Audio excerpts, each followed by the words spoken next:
Hello, educators. Welcome to our afternoon session for our virtual summit. And I just want to say thank you so much for joining us this afternoon. My name is Tanya Hyatt. I'm a senior marketing manager with eDynamic Learning, and I'm a former teacher.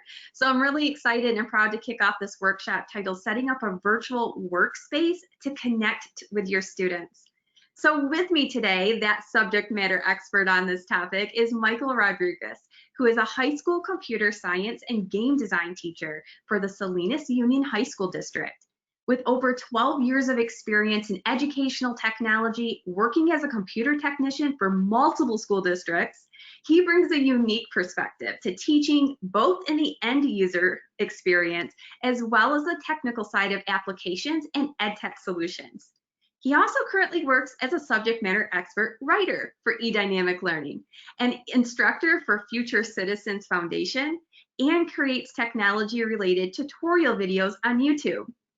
Some of you provided questions when you registered for this workshop.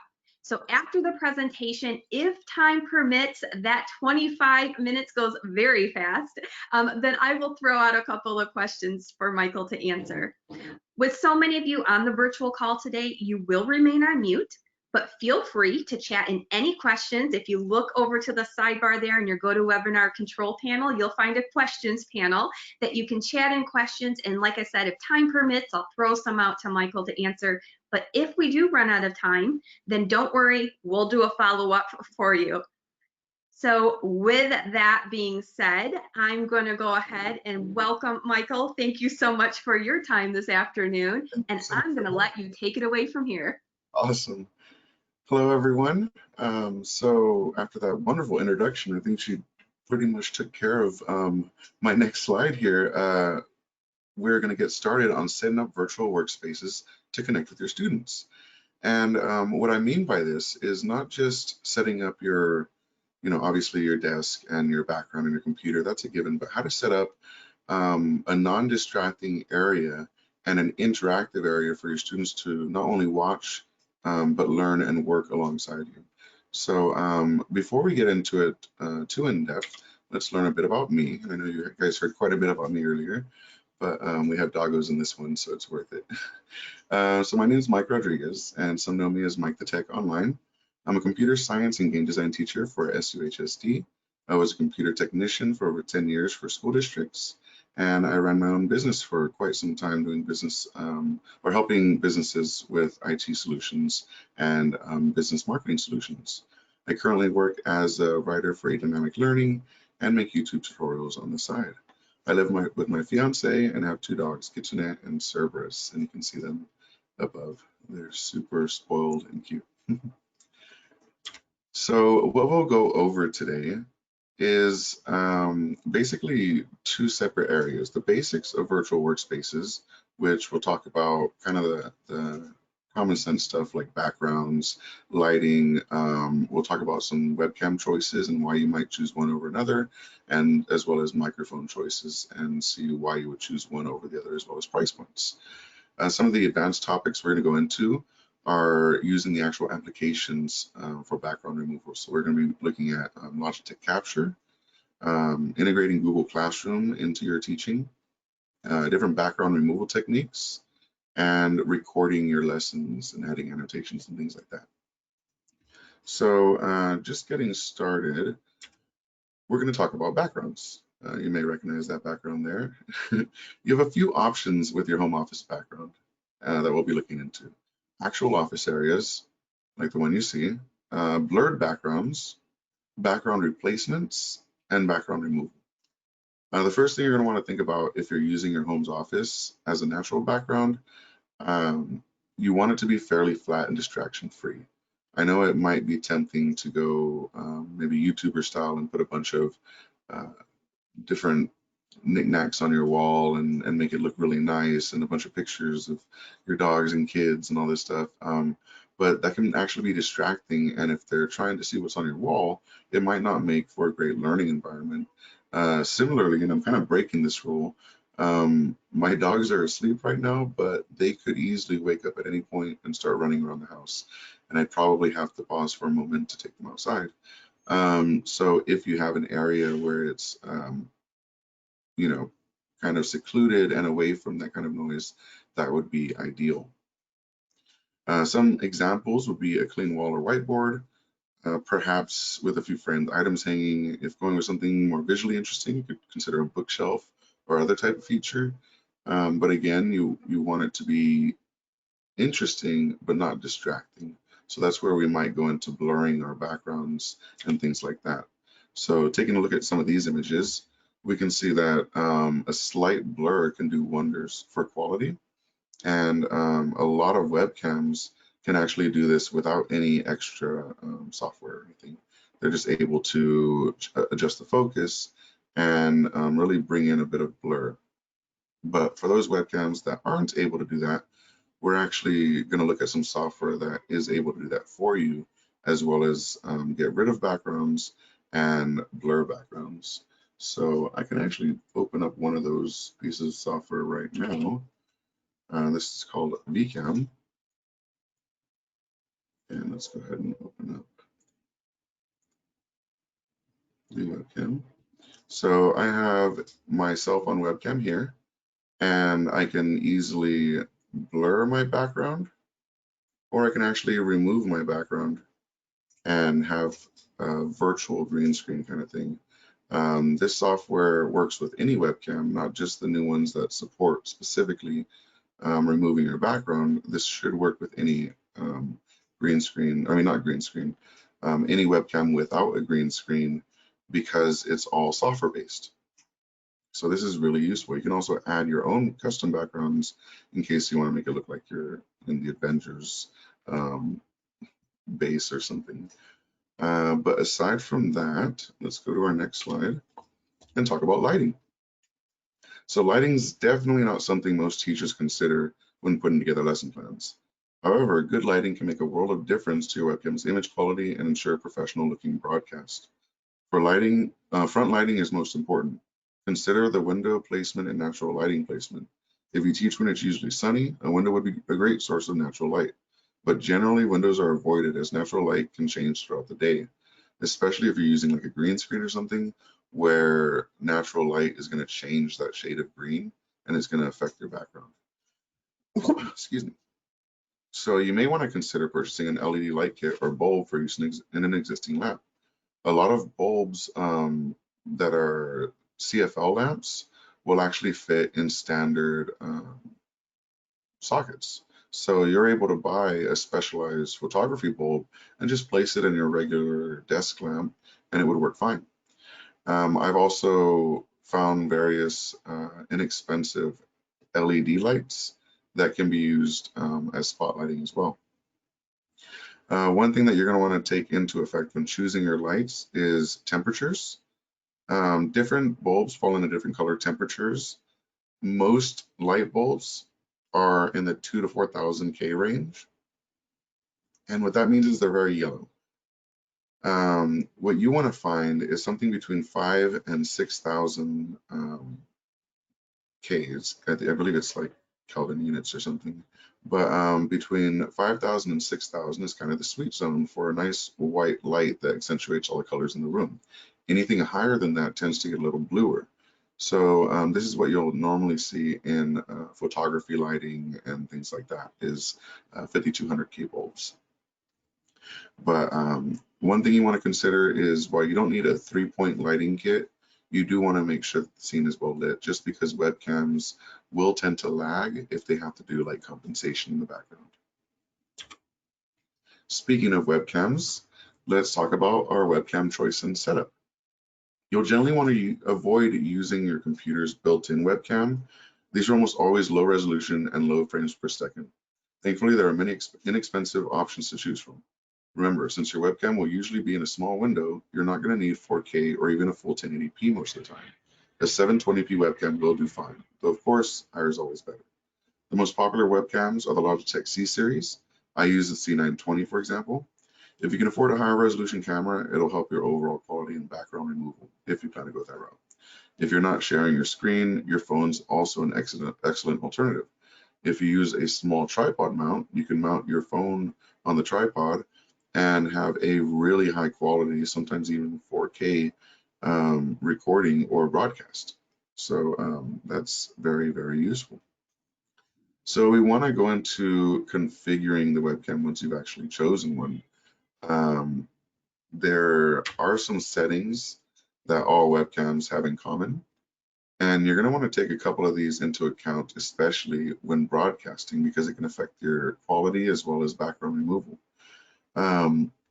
Your focus and exposure will need to be not set to auto. If they're set to auto, during your broadcast, it might automatically change to another setting and change the entire color scheme and background removal in your scene. So you don't want anything changing mid-scene. Similarly, your focus is already being handled by other applications most likely, so you're not going to need to adjust the focus either. Once you find a really nice focus, even if you click auto and let it find it for you, just turn off automatic and leave it at that setting. The only other setting that should be turned off, and that's usually on by default, is your white balance. And this one you can just put up a white sheet of paper and adjust it until it looks about right, and all your colors should start to match up pretty nicely. And again, you don't want to leave that on automatic, because if it changes during a stream, it can be a little jarring. So microphones. If you want to get a good quality broadcast, you're going to need a good microphone, because most of your teaching is going to be done through the mic. So luckily, if you decided to purchase a new webcam, you've already upgraded your microphone as well. It's not going to be studio quality, but most webcams offer stereo microphones built in. The C920 I have has stereo microphones, so it has one on the left and one on the right. They're still pretty close together, and they're not amazing quality, but it's a huge step up from the microphones built into most laptops. If you decide to purchase a dedicated microphone, I'd recommend either a lavalier microphone, those are about $10, or a desktop microphone like the Yeti line, which is what I'm using. There's also headset microphones, which while the quality isn't necessarily amazing in comparison, it does do, or they usually do really well with noise cancellation. So if you live by a highway or something that can be a little noisy, those headsets might actually do really well for your broadcast. The lavalier mics are around 10, but of course microphones can get very pricey. I believe the Yetis are between $80 and $150, but it is a good investment if you're going to be doing this long term, or if you want to pick up a lavalier mic for 10, it'll do just as good. I've had very good experiences with lavalier mics in comparison to studio microphones. So using Logitech Capture. You'll need software to put all this together. Thankfully, the company behind most commonly used webcams has put together a great piece of software to handle all the back-end wizardry usually involved in broadcasting. This includes broadcasting your desktop, adding text or frames, and switching between your screen and webcam. As a tip, if you have a spare monitor or even a laptop or tablet lying around, you can use it as a secondary screen to view your students' responses or lesson plans without broadcasting the desktop to anyone. So I'm going to actually open up Logitech Capture and give a quick demonstration of what it can do. Excuse me.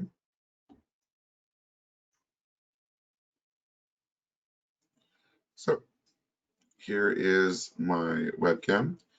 And if I go to this button right here, you'll see that my desktop is in the background and my webcam is in the foreground.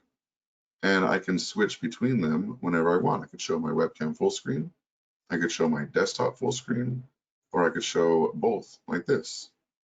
So this is very, very useful. It's a great way to set up your stream, and you can customize or move it however you like. And you can also add effects such as a text layer at the bottom, or removing your green screen from behind. Normally, I don't have a green screen set up, but for the next pieces of software I'm actually going to show you how to use that green screen as an alternative to using the paid software. So yes, Logitech Studio is extremely useful and does a great job. You don't have to set up any software. You don't have to edit anything. It comes with your webcam and it supports everything out of box, and you can choose if you're streaming or recording and choose it as a webcam in whatever you decide to use, like Zoom or Hangouts or Meet, whatever your school happens to use. So going back to our presentation, looks like we're doing okay on time. We have, this was in case the streaming my desktop didn't work, I'd have a backup and be able to show you guys the software here. So really quick, I wanted to talk about integrating Google Classroom. It's one thing to have students respond in the comments of the live chat. That's great, but having things structured a bit more and having things where you can go back and actually grade and check through responses and they're organized can be extremely useful later on. It might not be as convenient in the moment, but it's extremely useful when doing that grading and documenting. So when you ask a question on live stream, for example, if you're like, hey, after watching this video about game design, what do you think the future of gaming might look like? You can actually post that in Google Classroom and all the answers will be there. Similarly, our school didn't have an attendance system for quite some time when the pandemic hit. So I started using it for attendance as well. I would ask students to simply type here in Google Classroom to let me know that they're here whenever I posted it. And it would tell me the exact time that they got in, and it was a great way to document and keep track of all that. Excuse me. So when you're doing these live streams, make sure to keep a record like this, either in Google Classroom or whatever your school happens to use. I found it extremely useful to do both. Now, background removal. This is the fun stuff. So let's say you prefer to avoid showing your background, or your office is set up in a way that would prevent it. We have a few options that allow us to quickly blur, change, or even completely remove the background from our webcam and streaming setup. The first option is built into the webcam. Some high-end Logitech cameras, as well as RealSense cameras, can actually remove the background automatically. It can sense depth within the camera and cut out anything that's not within a certain distance to the camera. Those are usually quite expensive and require some setup, but it is probably the quickest way to get rid of or blur your background. It's just getting a high quality webcam. I apologize if you guys can hear the trucks outside beeping. Next up is virtual background changing and removal, which is done in XSplit. So XSplit is that program I showed you earlier. Let me open that up real quick. XSplit is this program here. Now, this one lets you show your original background. It lets you blur your background to any extent, and it does a pretty good job. And it lets you remove your background. The problem with XSplit versus using a real green screen or using a depth sensing camera is it's using AI to kind of cut out your shape. So if you make any movements like this, it's not always going to work. It's sometimes going to cut off things or look a little jagged around the edges.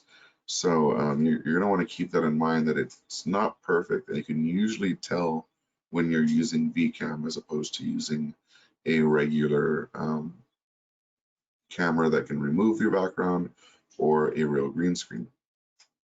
And finally, real green screens. We're talking about them, we might as well show how to use those. So I'm going to open up a program called Open Broadcast Software, which is another piece of software that can be very useful for streaming. And I will go into more detail about this one shortly. But this is Open Broadcast Software. And you can see that my background is already removed. So if there was anything behind me, I'd be able to show up in front of it. Now, the way this works is by using filters. So all you have to do is in your in your webcam settings, there's a chroma key that you can choose the color. I chose green, and then slowly slide it until all the green is gone and you're still there. It's a very easy to remove. It's a very easy way to remove a green screen from your background if you happen to have some green fabric. You don't need a real green screen. You don't even need technically a green screen. You can use a purple screen, a yellow screen, as long as the color isn't used in the foreground. So if you're using a blue screen, don't wear a blue shirt. But any color can be removed from a background.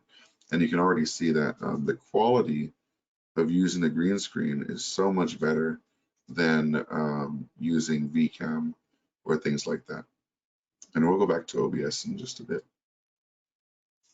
I know I'm jumping around different softwares, but just trying to stay within the individual topics. So this is, again, what I was showing you live is the green screen effects. And then finally, recording lessons. It looks like we have a bit of time left. So let's talk about the different pieces of software that I've shown here.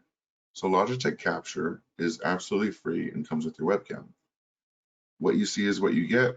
It's easy to set up, it's easy to use, and it works well in most cases. I highly recommend Logitech Capture. Camtasia is a paid program, and it's for recording your screen and webcam, as well as editing your screen and webcam after the fact, which allows you to add annotations, zooming in and out of content, adding animations, transitions, things like that. OBS is a mix of both kind of. OBS lets you broadcast as well as record. It's also free. However, there's a lot of customization options, and it's essentially a lengthy setup.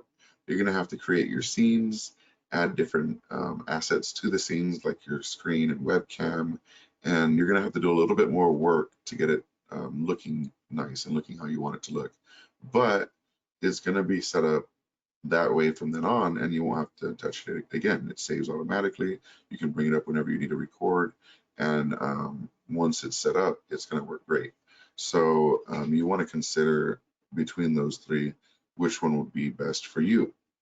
I think Logitech Capture works for most people.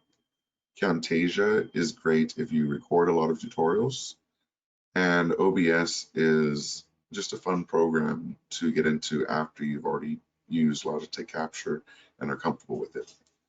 The final piece of software that we talked about was webcam, and that's the software that lets you remove your background.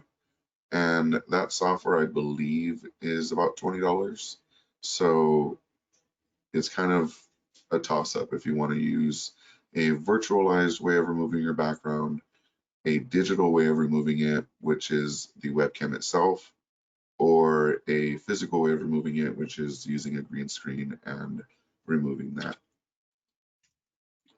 So let's take a look. I see we have about 2 minutes left or 3 minutes left. So let's take a quick look at Camtasia. This is actually the Camtasia software, and I'm going to open up Camtasia and show you some live editing on it, because I think it's going to be an interesting one to show. Okay, so this is a lesson I recorded earlier, which is just me talking for a bit. But the cool thing about this is after I recorded, it gave me a webcam layer and a screen layer. So I can actually go through these and say, maybe I don't want my webcam to show up from here to here. Well, I could just delete that and my webcam won't show up from there to there. Similarly, you can see these zoom in effects. When you're talking about a certain action, you can create an animation to zoom into that action. So you can say, when you click on the menu, and then it zooms into the menu. So it's a really great way to actually accentuate your teaching through actions in the actual scene. And similarly, this offers green screen removal effects and things like that as well. But again, this is a paid piece of software, so you're going to want to take that into consideration in your full setup. So overall, you want to keep a clean and a non-distracting background. You want to broadcast your screen along with your video feed so that you can not only address your students, but show what you're talking about. And you want to be able to have it function coherently together so that not only are they not being distracted, but they're learning effectively. So integrating Google Classroom, integrating different chat features, all of that is very important for basically just setting up a good workspace where students are comfortable and they feel at home. And let's be honest, a lot of these students are probably watching live streams from some of their personalities or favorite personalities on YouTube, and may feel comfortable with that sort of format as well. So these pieces of software can be extremely valuable.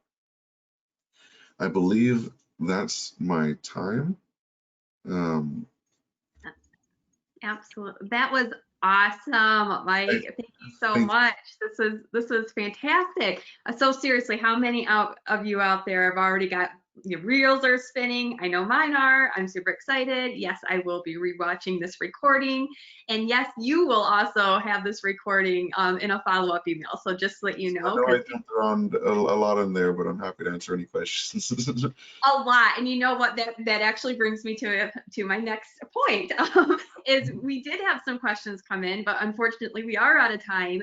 So I'm going to be passing those along to Mike to help guide you a little bit about your questions in terms of the tech that he was showing. And really, I think this is going to be probably a really rewatched recording to grab a lot of this information. So thank you so much, Mike, for your expertise and for your valuable time this afternoon to share with us how we can set up our virtual classrooms or environments for teaching online. And I want to also thank everybody who's chimed in and stayed with us throughout the day. Thank you so much for your time as well. Like I said, we'll be following up if you chatted in any questions. You'll also have a certificate of participation that's attached to that follow-up email as well, and you'll also be receiving a survey. Please take time to fill that out. That helps us with next time. And if you'd like more information from any of the panel, from Mike, from us, please reach out to hello@eDynamicLearning.com and we'll get you connected. And feel free, we got another day tomorrow. We got another session in the afternoon still, so feel free to register for any additional sessions, and you can visit the tinyurl.com/EDL Summit to get registered for other upcoming sessions. So thank you again, everybody. Thank you, Mike. And that concludes our session. Awesome, thank you.